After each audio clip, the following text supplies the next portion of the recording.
In 1990, when the Western economic grid incorporated China into its global labor pool, they could hire 47 Chinese people for one US worker.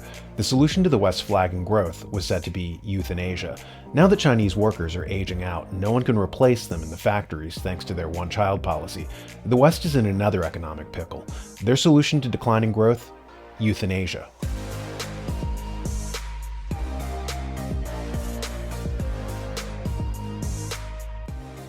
The Western financial system is under great distress. When Social Security was established in the 1930s, the average age of death was 64. So what age did they make you eligible to take advantage of it? 65. There were 43 workers for every retiree back then. Today, because people are living longer, there are 3 workers for every retiree. And because the boomers as a generation are so much larger than their successors due to the advent of the pill and legalized abortion, we have a much smaller working age population than a retiring population. So soon, there will be a 1-to-1 ratio of retirees to workers, and soon, even that will flip. The establishment is panicking. They consider it politically unfeasible to retool Social Security and Medicaid to reflect the changing demographics. So their solution? The final solution. Like in Canada, where they're encouraging people to kill themselves, like in this commercial. Last breaths are sacred. When I imagine my final days, I see bubbles. I see the ocean. I see music. Even now, as I seek help to end my life, there is still so much beauty. You just have to be brave enough to see it.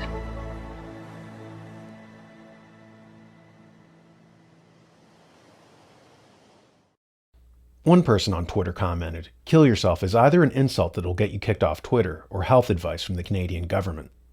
Of course, the Canadian government is trying to spin it as a positive thing, with propaganda talking points like, medically assisted deaths prove a growing boon to organ donation in Ontario. By the way, the woman in the assisted suicide commercial, as it turns out, actually wanted to live, this according to her friends. "I feel like I'm falling through the cracks. So if I can't access health care, am I then able to access death care?" she asked. The article goes on to say, the woman featured in a glamorous pro-euthanasia commercial opted for suicide after her years-long attempts to secure proper health care failed, friends have revealed.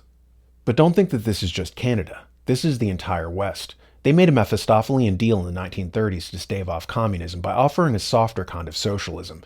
And now, because of demographic changes and economic convulsions, they can't make good on the promises. So the cynical proposal is to cull the population, especially of the elderly. I'm sure everyone watching this is aware of the tidal wave of additional deaths caused by one methodology to thin the herd that we're not allowed to talk about.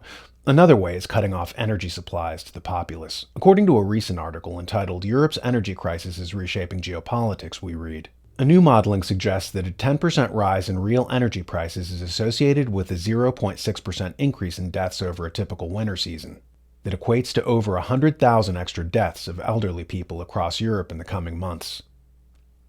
But don't imagine that this will be limited to Europe. Pretexts like the war in Ukraine or new green policies will be exploited to constrict energy supplies, as well as purported domestic terrorism activities, such as what happened recently in North Carolina when portions of their grid went down.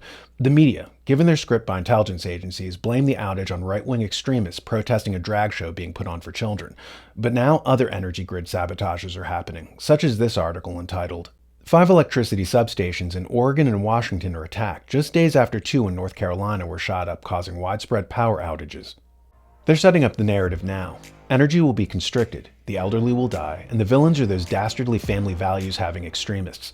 Buckle up, America, because you're going to be seeing a whole suite of techniques designed to collapse population. Christmas is almost upon us. Consider getting a great book by the publisher of the New American Magazine, Dennis Barrett, named Endgame. It gives a big picture view of the emerging technocracy and puts a lot of the puzzle pieces together. Get Endgame from shopjbs.org with free shipping with the code ENDSHIP, or Endgame and the Great Reset Collector's Issue of the New American Magazine, and get free shipping plus an additional 20% off both with the code END20.